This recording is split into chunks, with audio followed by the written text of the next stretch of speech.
চারিদিক গাছগাছালিতে ভরপুর রয়েছে। এখানে স্ট্যাচু রয়েছে একটা।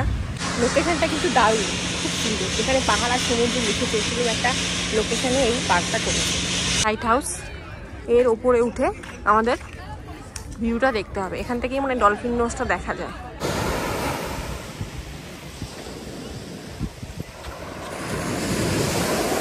দেখুন কি বিশাল, এটা হচ্ছে কুরসুরা। এই সাবমেরিনটার নাম হচ্ছে কুরসুরা সাবমেরিন। দেখুন কত সুন্দর মূর্তিটা।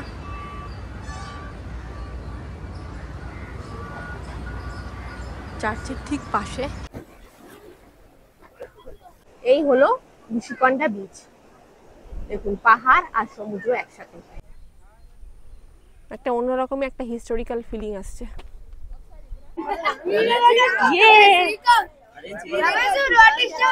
এখন আমরা আছি কৈলাসগিরিতে। Welcome to Vizag.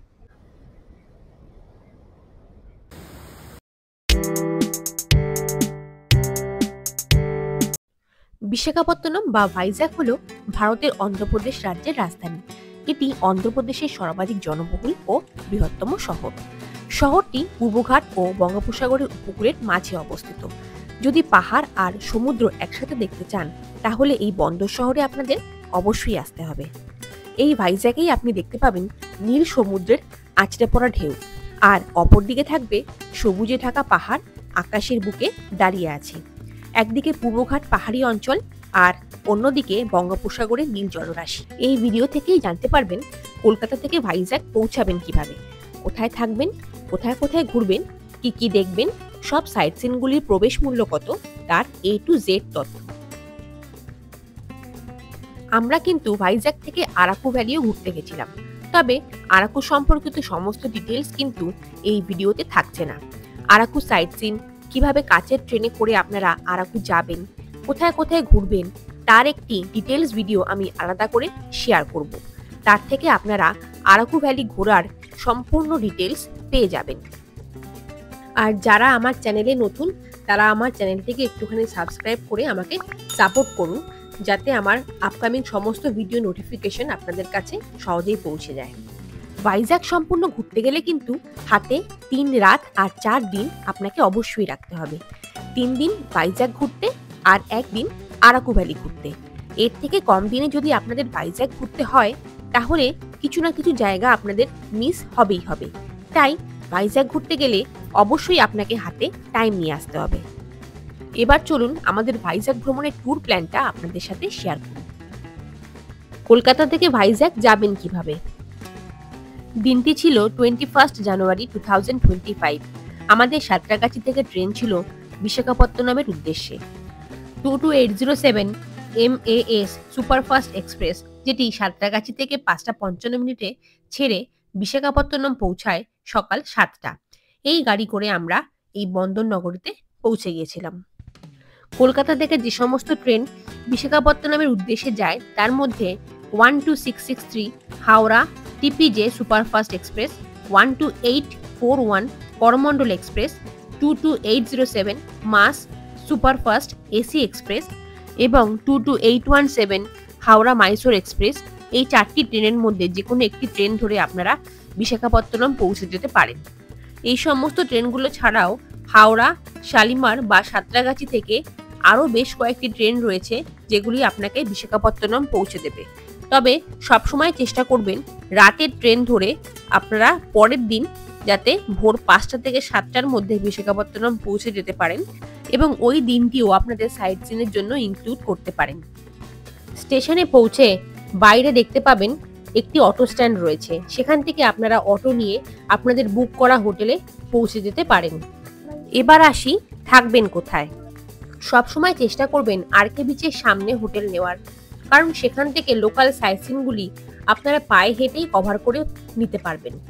Visakhapatnam station থেকে আরকে বিচ কিন্তু মোটামুটি 4 থেকে 5 কিলোমিটার মতো ডিস্টেন্স। আমরা আরকে বিচের সামনে একটি লজ ভাড়া করেছিলাম, যেটি আরকে বিচ থেকে মাত্র 1 কিলোমিটার মতো ডিস্টেন্স। এখানে আমাদের দুজন অ্যাডাল্টের জন্য মাথা পিছু 500 টাকা করে ভাড়া নিয়েছিল পার ডে। রুমটি ছিল নিট অ্যান্ড ক্লিন এবং হোটেল ওনারও ছিলেন খুবই হেল্পফুল একজন মানুষ। আমি হোটেল মালিকের কন্ট্যাক্ট নাম্বারটা স্ক্রিনে দিয়ে দিলাম এবং হোটেলের অ্যাড্রেসটা, ফুল অ্যাড্রেসটা আমি ডেসক্রিপশনে মেনশন করে দিলাম, আপনারা চাইলে দেখে নিতে পারেন। এছাড়া আরকে বিচের ধারে বেশ কিছু বাঙালি হোটেলও পেয়ে যাবেন, যেমন ধরুন নিরালা সৈকতে হোটেল সোনার বাংলা। তো আপনারা চাইলে এই দুটি বাঙালি হোটেলের মধ্যে যে কোনো একটাতে আপনারা স্টে করতে পারেন। বিশাখাপত্তনমে কিন্তু সব জায়গায় বাঙালি খাবার পাওয়া যায় না, তাই এখানে ঘুরতে এসে যদি আপনারা বাঙালি খাবার খেতে চান তাহলে এই দুটি হোটেলে আপনারা অবশ্যই ট্রাই করতে পারেন। এবার আসি কোথায় ঘুরবেন। তো চলুন এবার আপনাদের সাথে শেয়ার করি ভাইজ্যাক পৌঁছে ডে 1-2 আমরা কোথায় করেছিলাম। আমরা যেহেতু দুজন ছিলাম তাই আমরা বাইক রেন্ট করে ঘুরেছিলাম। যেখান থেকে আমরা বাইক রেন্ট নিয়েছিলাম সেটি ছিল বিশাখাপত্তনম স্টেশনের একদমই পাশে। আমি এদের নাম ও কন্ট্যাক্ট নাম্বার স্ক্রিনে শেয়ার করে দিলাম। দেখুন বন্ধুরা, এই বাইকটা আমরা নিয়েছি, আমরা এখন বাইকে করে ঘুরছি। আমাদের সেন্টারটার নাম কি? মিস্টার বাইকস থেকে আমরা নিয়েছি, স্টেশনের একদম পাশেই রয়েছে, ভাইজ্যাক স্টেশনের। এর জন্য আমাদের পার ডে 700 টাকা করে নিয়েছে, পেট্রোল আলাদা। আপনারা যদি গ্রুপে 4 জন বা 10 জন থাকেন তাহলে ছোট বা বড় গাড়ি করে ঘুরতে পারেন বা অটো করেও ঘুরতে পারেন। কত কি খরচ হবে তার একটা ডিটেলস ধারণা আমি ভিডিওর লাস্টে আপনাদের সাথে অবশ্যই শেয়ার করে দেবো, তাই ভিডিওটি স্কিপ না করে পুরো ভিডিওটি দেখতে থাকুন। প্রথম দিন যেহেতু আপনারা ট্রেন জার্নি করে সকালবেলা এসেছেন তাই একটু হালকা ট্যুর মানে আরকে বিচের লোকাল সাইট সিনগুলি আপনারা দেখে নিতে পারেন। তো হোটেলে ঢুকে ফ্রেশ হয়ে লাঞ্চ করে আপনারা প্রথমেই চলে আসুন মৎস্যদর্শিনী বা অ্যাকোয়ারিয়াম দেখতে। এখানে বিভিন্ন ধরনের সুন্দর সুন্দর ছোট বড় মাছ ও কচ্ছপ আপনারা দেখতে পাবেন। বাচ্চারা এখানে এলে অনেক এনজয় করতে পারবে। Ticket price for adult 50 rupees এবং ফর চাইল্ড 30 রুপিস। তারপর চলে আসুন T142 এয়ারক্রাফট মিউজিয়াম দেখতে। এখানে কিন্তু পরপর 3টে মিউজিয়াম রয়েছে, এয়ারক্রাফট মিউজিয়াম, সাবমেরিন মিউজিয়াম এবং সি হ্যারিয়ার মিউজিয়াম। এই 3টে মিউজিয়ামের টিকিট কিন্তু আপনারা একসাথে এয়ারক্রাফট মিউজিয়াম থেকে কেটে নিতে পারবেন। এই 3টে মিউজিয়ামেরই কিন্তু ticket price for adult 70 rupees এবং ফর চাইল্ড 40 রুপিস। চাইল্ডের ক্ষেত্রে 4 ইয়ার্সের নিচে কোনো টিকিট লাগবে না, 4 ইয়ার্স থেকে টিকিট লাগবে 10 ইয়ার্স পর্যন্ত, সেটা হচ্ছে 40 টাকা। এয়ারক্রাফট মিউজিয়াম বা সি হ্যারিয়ার মিউজিয়াম, এই দুটি মিউজিয়াম থেকে আপনারা এই 3টে মিউজিয়ামের জন্য টিকিট একসাথে কেটে নিতে পারবেন। তাহলে টোটাল টিকিটের যে প্রাইস সেটা অনেকটা কমে যাবে। তো আপনারা এসে যখন টিকিট কাটবেন তখন চেক করে নিয়ে কেটে নিতে পারবেন। এই এয়ারক্রাফট মিউজিয়ামটি ভাইজ্যাক শহরের পর্যটন প্রচারের অংশ হিসাবে নির্মিত। এটি আনুষ্ঠানিকভাবে 2017 সালের ডিসেম্বর মাসে ভারতের রাষ্ট্রপতি রামনাথ কোবিন্দ কর্তৃক উদ্বোধন করা হয়েছিল। এই বিমানটি ভারতীয় নৌবাহিনীতে 29 বছর ধরে কাজ করেছে এবং 29শে মার্চ 2017 সালে অবসর গ্রহণের সময় পর্যন্ত 30,000 ঘন্টা দুর্ঘটনামুক্ত উড়ান চালিয়েছে। এরপর চলে আসুন সাবমেরিন মিউজিয়াম দেখতে। এই যে সাবমেরিনটি দেখছেন এটি কুরসুরা সাবমেরিন নামে পরিচিত এবং এটি আরকে বিচের ধারে অবস্থিত ভাইজ্যাকের অন্যতম একটি আকর্ষণীয় সাইট সিন হিসাবে বিবেচিত হয়। এই কুরসুরা সাবমেরিনটি 1971 সালে ভারত পাক যুদ্ধ সহ বেশ কয়েকটি যুদ্ধে গুরুত্বপূর্ণ ভূমিকা পালন করেছে এবং 2001 সালে এটিকে বাতিল করে জাদুঘরে রূপান্তরিত করা হয়েছে। এই কুরসুরা সাবমেরিন জাদুঘরটি সমগ্র এশিয়ার প্রথম এবং বিশ্বের দ্বিতীয় সাবমেরিন যা জাদুঘরে রূপান্তরিত হয়েছে। এই কুরসুরা সাবমেরিনটি 1969 সালে রাশিয়ানদের দ্বারা নির্মিত একটি সাবমেরিন। এটি 1970 সালে বাল্টিক সাগর হয়ে বিশাখাপত্তনমে পৌঁছেছিল এবং তারপর থেকে ভারতীয় নৌবাহিনীতে এটি কাজ করে গেছে। এরপর চলে আসুন সি হ্যারিয়ার মিউজিয়াম দেখতে। এই মিউজিয়ামটি 2023 সালে 11ই মে জনসাধারণের জন্য উন্মুক্ত করা হয়েছে। এই মিউজিয়ামে একটি যুদ্ধ বিমান রাখা রয়েছে ঝুলন্ত অবস্থায়, যেটি 2016 সালে বাতিল হয়। এই মিউজিয়ামেও নৌ সেনাবাহিনীদের দ্বারা ব্যবহৃত বিভিন্ন যুদ্ধকালীন ফাইটার প্লেন এবং আরও বিভিন্ন ধরনের সরঞ্জাম রাখা রয়েছে। এরপর আমরা চলে গিয়েছিলাম আরকে বিচ ভিজিট করতে, মানে যেটি রামকৃষ্ণ বিচ নামে খ্যাত। ভাইজ্যাকে ঘুরতে এলে পর্যটকেরা কিন্তু এই বিচের ধারেই হোটেল নেওয়ার চেষ্টা করে, যাতে আশেপাশের লোকাল সাইট সিনগুলি পায়ে হেঁটেই কভার করে নিতে পারে। তাই এই বিচটি ভাইজ্যাকের আর সমস্ত বিচের থেকে বেশ জাঁকজমকপূর্ণ। এছাড়া সন্ধ্যাবেলা বিভিন্ন ধরনের খাবার দাবারও এখানে বিচের ধারে বসতে দেখা যায়। এরপর আমরা চলে এসেছিলাম বিচের একদম ধারেই অবস্থিত ক্রাফট বাজারে। এইখানে কিন্তু বেশ অনেকটা সময় আমাদের লেগে গেছিলো। অনেক বিশাল বড় জায়গা জুড়ে এই মার্কেটটি রয়েছে, যেখানে আমাদের নিত্য প্রয়োজনীয় জিনিস তো রয়েছেই, তার সাথে সাথে আমাদের ঘর সাজানোর জন্য যে সমস্ত আইটেম হয় সেসব জিনিসেরও অনেক সম্ভার, বিপুল সম্ভার ছিল, যা দেখতে দেখতে বেশ অনেকটা টাইমই আমাদের কেটে গেছিলো। এরপর আমরা সেখান থেকে চলে এসেছিলাম আমাদের লাস্ট আজকের সাইট সিন, যেটি হচ্ছে আরকে বিচের ধারে অবস্থিত ভাইজ্যাক কালীবাড়ি। মন্দিরের ভিতরে কিন্তু ক্যামেরার কোনো অ্যালাউ নেই, তাই বাইরে থেকেই যতটা পারলাম আপনাদের দেখিয়ে দিলাম। এই মন্দিরটি অনেকটা দক্ষিণেশ্বরের মন্দিরের আদলে তৈরি করা হয়েছে। কালীবাড়ি দেখার পর আমরা আর কিছুক্ষণ সময় আরকে বিচে কাটিয়ে হোটেলে ফিরে গিয়ে ডিনার করে শুয়ে পড়েছিলাম। তারপর ডে 2টা আমরা আরাকু ভ্যালি ভিজিট করার জন্য রেখেছিলাম। তো আমরা সকাল সকাল উঠে বেরিয়ে পড়েছিলাম ট্রেন ধরার জন্য, আরাকু ট্রেন, যেটি সকাল 6:45 বিশাখাপত্তনম থেকে ছেড়ে আরাকুর উদ্দেশ্যে যায়। তো আরাকুতে আমরা কিভাবে পৌঁছালাম, কি সেখানে দেখলাম, তার একটি ডিটেলস ভিডিও আমি চ্যানেলে খুব শিগগিরই আপলোড করব। তো আপনারা সেখান থেকে আরাকু সম্পর্কিত সমস্ত ডিটেলস পেয়ে যাবেন। তারপর ডে 3টা আমরা ভাইজ্যাকের নর্থ সাইডটা ভিজিট করেছিলাম। প্রথমেই চলে আসুন কৈলাসগিরি দেখতে। যে বন্ধুরা, ওয়েলকাম কৈলাস হিল। আমরা এখন ভিতরে প্রবেশ করছি কৈলাস হিলের দিকে। তো চলুন ভিতরে যাওয়া যাক। এই কৈলাসগিরি হলো বিশাখাপত্তনম শহরের একটি পাহাড়ের চূড়ায় অবস্থিত পার্ক। এই পার্কটি অত্যন্ত সুন্দর এবং সুবিশাল এরিয়া জুড়ে এই পার্কটি অবস্থিত রয়েছে। এবং এই পার্কে সবথেকে আকর্ষণীয় যেটি দেখার সেটি হচ্ছে শিব পার্বতীর এই মূর্তিটি। এই মূর্তি দুটির উচ্চতা হলো 40 ফুট। 100 একর জায়গা জুড়ে গড়ে ওঠা এই পার্কটি ঘুরে দেখার জন্য টয় ট্রেনের ব্যবস্থা রয়েছে। এই টয় ট্রেন কিন্তু এসি এবং নন এসি দু রকমেরই ব্যবস্থা রয়েছে।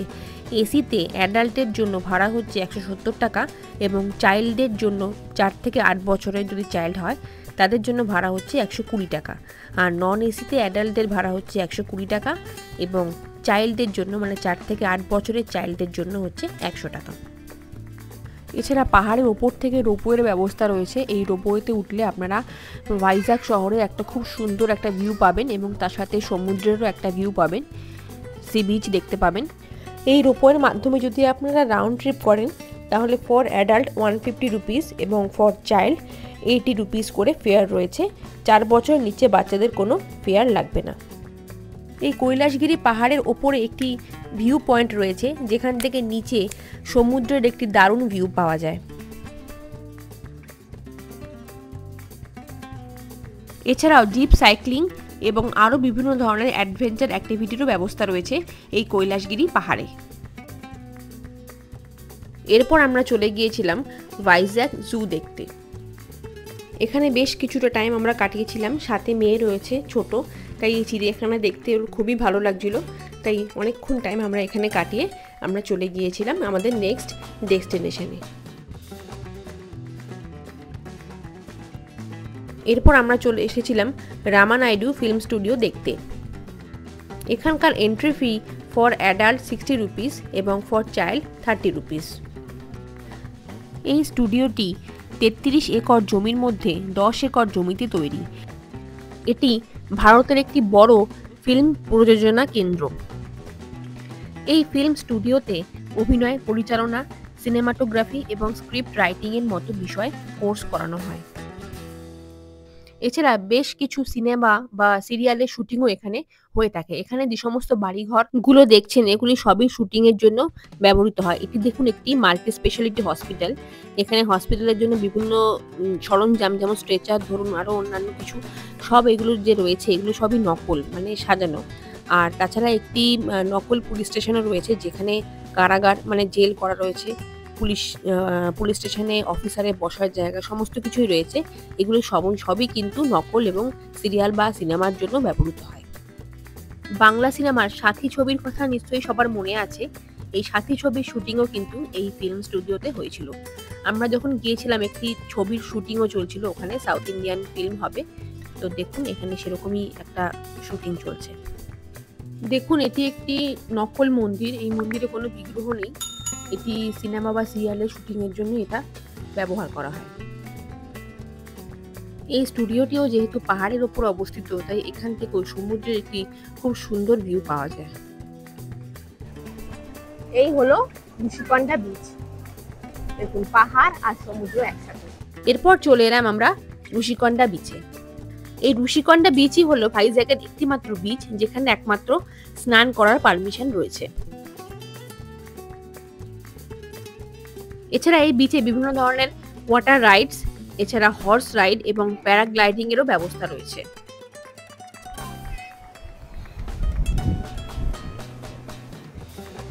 এরপর চলে আসুন টেনেটি পার্ক ভিজিট করতে। এই পার্কটি সপ্তাহে 7 দিনই সকাল 6টা থেকে রাত 9টা পর্যন্ত খোলা থাকে এবং এই পার্কে প্রবেশের জন্য কোনো রকম প্রবেশ ফি লাগে না। পার্কটি অত্যন্ত সাজানো গোছানো, বাচ্চাদের জন্য বিভিন্ন রাইডস এখানে রয়েছে ছোটখাটো। এছাড়াও বিভিন্ন জায়গায় সবুজ গাছগাছালিতে ভরপুর, খুবই সুন্দরভাবে পার্কটি সাজানো রয়েছে। এই পার্কটির নামকরণ করা হয়েছে টেনেটি বিশ্বনাথামের নামে, যিনি বিশাখাপত্তনমের একজন সুপরিচিত রাজনৈতিক ব্যক্তিত্ব এবং একজন স্বাধীনতা সংগ্রামী। এই পার্ক থেকেও সমুদ্রের একটি খুব সুন্দর ভিউ দৃশ্যমান হয়। দেখুন এখানে একটি জাহাজ দাঁড়িয়ে রয়েছে, যেটি বাংলাদেশি জাহাজ। কোনো কারণে এটি হঠাৎ এখানে আটকে গিয়েছিল, কিন্তু তারপর থেকে সেটিকে আর নিয়ে যাওয়া সম্ভব হয়নি। এরপর আমরা চলে এসেছিলাম ভিমলি বিচ দেখতে। এই ভিমিলি বিচটি বিশাখাপত্তনম মেন সিটি থেকে প্রায় 24 কিলোমিটার দূরে অবস্থিত, গোস্থানী নদীর উৎপত্তিস্থলে অবস্থিত। এখানে দেখুন মৎস্যকন্যার একটি খুব সুন্দর মূর্তি রয়েছে, যেটা পাথর দিয়ে বানানো। এছাড়া এই ভিমলি বিচের নীল জলরাশি আপনার মনকে এতটাই শান্ত এবং স্নিগ্ধ করে দেবে যে মনে হবে যেন অনেকটা টাইম সেখানে কাটাই।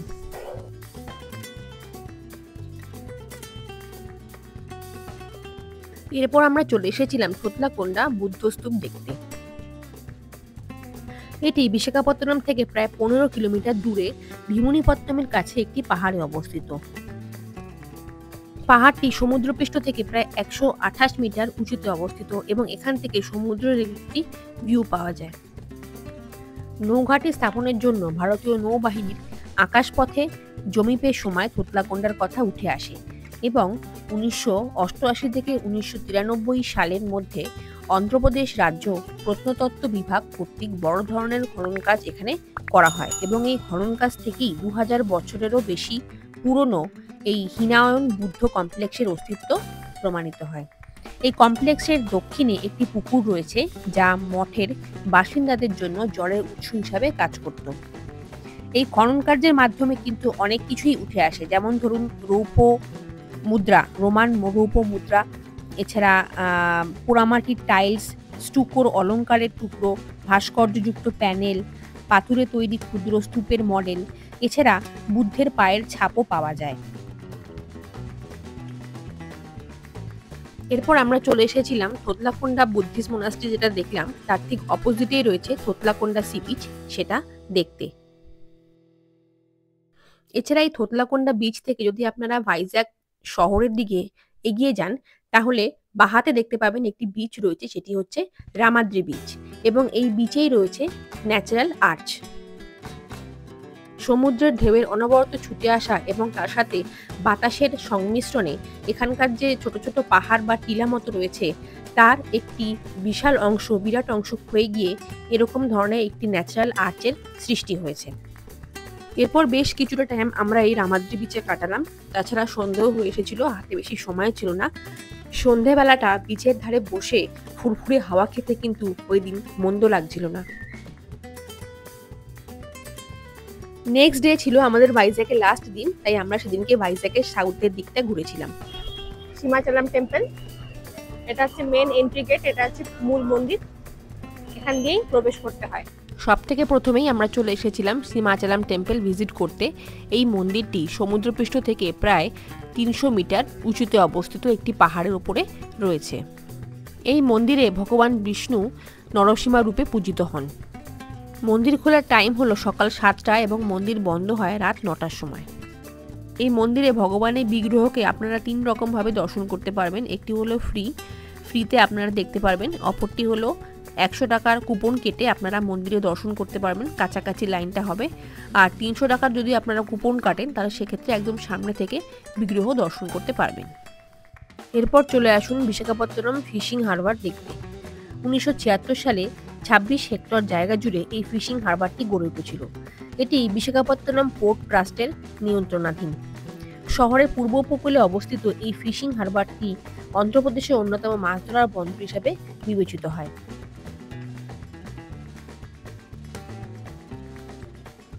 এখানে বিভিন্ন ধরনের সামুদ্রিক মাছ পাওয়া যায়, তো আপনারা যদি চান তাহলে বাড়ির জন্য এখান থেকে মাছ কিনেও নিয়ে যেতে পারেন। এরপর আমরা চলে গিয়েছিলাম শ্রী ভেঙ্কটেশ্বরা স্বামী টেম্পল ঋষিকোন্ডা, এটি ভিজিট করতে। আপনারা যদি 2 হুইলার নিয়ে আসেন তাহলে সেক্ষেত্রে 10 টাকা করে পার্কিং চার্জ দিতে হবে, আর 4 হুইলারের জন্য সেটা হচ্ছে 30 টাকা। এই যে আমরা এখন প্রবেশ করছি, দেখুন আশপাশটা কত সুন্দর। এই পাশে সব ফুলের কাজ করা রয়েছে, এই পাশেও সব কি সুন্দর গার্ডেন মতো করা রয়েছে। মন্দিরটা অনেকটা উঁচুতে, সিঁড়ি দিয়ে উঠতে হবে। দেখুন এরকম ভাবে সিঁড়িটা করা রয়েছে, আর উপরে আবার ছাউনিও দেওয়া রয়েছে। যারা এই মন্দিরে হেঁটে প্রবেশ করবেন তাদের জন্য ওই সিঁড়ি সিস্টেমটা করা রয়েছে, ছাউনি দেওয়া। আর যারা ভেহিকেল নিয়ে আসবেন তাদের জন্য আলাদা রাস্তা রয়েছে, সেই রাস্তা দিয়ে আমরা এখন এগিয়ে যাচ্ছি। এই হচ্ছে ভেঙ্কটেশ্বরা টেম্পল। এই যে একটা টিলা রয়েছে, পাশে রয়েছে সমুদ্র, আর এই হচ্ছে টেম্পলের ফ্রন্ট ভিউটা। এই হচ্ছে সিঁড়ি, এই সিঁড়ি দিয়ে আমরা এখন উঠবো। চলে আসো। মন্দিরের ভিতরে কোনো ক্যামেরার অ্যালাউ নেই, তাই আমরা এতটা পর্যন্ত এসে আমাদের ক্যামেরা অফ করে দিতে বললো। তো আমরা মন্দিরের আশেপাশটা আপনাদের একটু দেখানোর চেষ্টা করছি।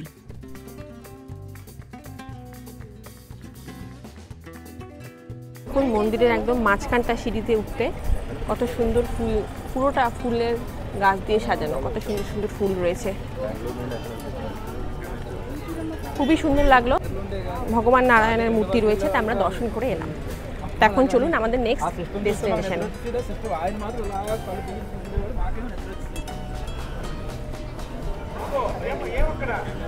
এরপর আমরা চলে এসেছিলাম রসিল চার্চ ভিজিট করতে। এটি বিশাখাপত্তনম সাইট সিনের একটি অন্যতম সাইট সিন প্লেস।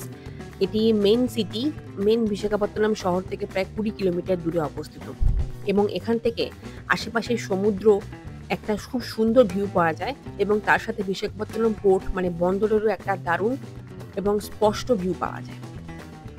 এটি হলো বিশাখাপত্তনম জাহাজ নির্মাণ কেন্দ্র। এখানে অনেক বড় বড় জাহাজের উপস্থিতি লক্ষ্য করা যায়। আর সামনে যে গোল্ডেন কালারের মন্দিরের চূড়াটি দেখতে পাচ্ছেন, ওটি হচ্ছে ভেঙ্কটেশ্বরা টেম্পল। ওখান থেকেও জাহাজ নির্মাণ কেন্দ্রের একটা খুব সুন্দর ভিউ পাওয়া যায়। এরপর চলে আসুন সাগর দুর্গা টেম্পল দেখতে। এই মন্দিরটি সকাল 8টা থেকে সন্ধ্যে 7টা পর্যন্ত খোলা থাকে।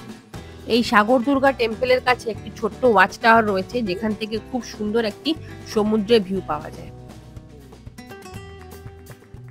এটা হচ্ছে ডলফিন নোজের এন্ট্রি গেট। আমরা এখন ডলফিন নোজ দেখতে যাচ্ছি। আমাদের নেক্সট সাইট সিন হলো ডলফিন নোজ। এর ভিতরে একটি ওয়াচ টাওয়ার রয়েছে, যেখান থেকে সমুদ্রের একটি খুব সুন্দর ভিউ পাওয়া যায়। আর এটি সম্পূর্ণ নেভি এরিয়ার মধ্যে পড়ে, সেই জন্য সঠিক প্রমাণপত্র পরিচয়পত্র দিয়ে আপনাকে এখানে প্রবেশ করতে হবে, এবং প্রবেশ মূল্য হলো 10 টাকা। এটি হলো লাইট হাউস। এর উপরে উঠে আমাদের সমুদ্রের যে ভিউটা দেখা যায় সেটা দেখতে হবে। আমরা একদম লাইট হাউসের টপে উঠে গেছি। এটি হচ্ছে অপটিক্যাল গ্লাস। এর মাধ্যমেই সিস্টেম থেকে যে আলোটি নির্গত হয় সেটি চারিদিকে ছড়িয়ে পড়ে। এই লাইট হাউসের টপ থেকে ডলফিন নোজ যে পাহাড়টি রয়েছে তার একটি সম্পূর্ণ ভিউ পাওয়া যায়। এই পাহাড়টি বিশাখাপত্তনমের ইয়ারাডা এবং গঙ্গাভারম বন্দরের মধ্যবর্তী একটি পাহাড়। এই পাহাড়টি ডলফিনের নাকের মতো দেখতে হওয়ায় এর নামকরণ করা হয়েছে ডলফিনের নাক। আমরা যখন পৌঁছেছিলাম তখন সানসেট হচ্ছিল। এখান থেকে সানসেটের ভিউটি একবার জাস্ট দেখুন, সমুদ্র এবং পাহাড়ের মাঝখানে সূর্যের অস্ত যাওয়া। এরপর চলে আসুন আজকের লাস্ট গন্তব্যস্থল, যেটি হচ্ছে ইয়ারাডা বিচ। আমরা এসে গেছি ইয়ারাডা বিচ ভাইজ্যাকের। দেখুন আশপাশটা কত সুন্দর লাগছে এই বিচটা দেখতে, গোয়ার বিচের মতো। একটুখানি দেখুন আশপাশটা, আমি দেখাচ্ছি। এই ইয়ারাডা বীচকেই ভাইজ্যাকের সব থেকে সুন্দর বীচ হিসাবে মানা হয়। একদিকে সবুজের সমারোহ এবং মনোরম সৌন্দর্য পর্যটকদের সূর্যোদয় এবং সূর্যাস্তের মনোমুগ্ধকর দৃশ্য উপভোগ করার সুযোগ করে দেয় এই ইয়ারাডা বীচ।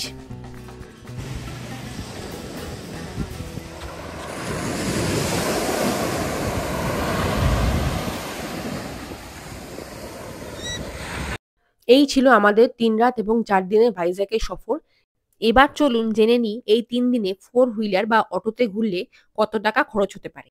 প্রথম দিন যেহেতু আপনারা আরকে বিচের লোকাল সাইট সিনগুলি করবেন এবং আপনারা আরকে বিচেই থাকছেন, তাই অটো করে বা পাবলিক ট্রান্সপোর্ট করে আপনারা লোকাল সাইট সিনগুলি দেখে নিতে পারবেন। তারপর নেক্সট ডেটা রাখবেন আরাকু ভ্যালি ঘোরার জন্য। লাস্ট দুটো দিনে মানে ভাইজ্যাকের নর্থ এবং সাউথ দেখার জন্য 4 হুইলার বা অটোতে কিরকম ভাড়া হতে পারে তার একটা এস্টিমেটেড ধারণা আপনাদের আমি শেয়ার করে দিলাম। আপনারা ভিডিওটি পজ করে দেখে নিতে পারেন। আমি যতটা সম্ভব চেষ্টা করলাম এই ভাইজ্যাক ভ্রমণের আইটিনারারিটা আপনাদের সাথে শেয়ার করে দেওয়ার। ভিডিওটি যদি ভালো লেগে থাকে তাহলে একটি করে লাইক এবং শেয়ার করে দেবেন এবং এরকমই আরো নতুন নতুন ভ্রমণ সংক্রান্ত তথ্য পেতে আমার চ্যানেলটিকে একটু সাবস্ক্রাইব করে দেবেন। তাহলে আমি যখনই কোনো নতুন ভিডিও দেব আপনাদের নোটিফিকেশনে সহজেই পৌঁছে যাবে। তাহলে আজকের মতো বিদায়। আবার হাজির হয়ে যাব একদিন আপনাদের সাথে নতুন কোনো একটি ভ্রমণ সংক্রান্ত তথ্য শেয়ার করে নিতে।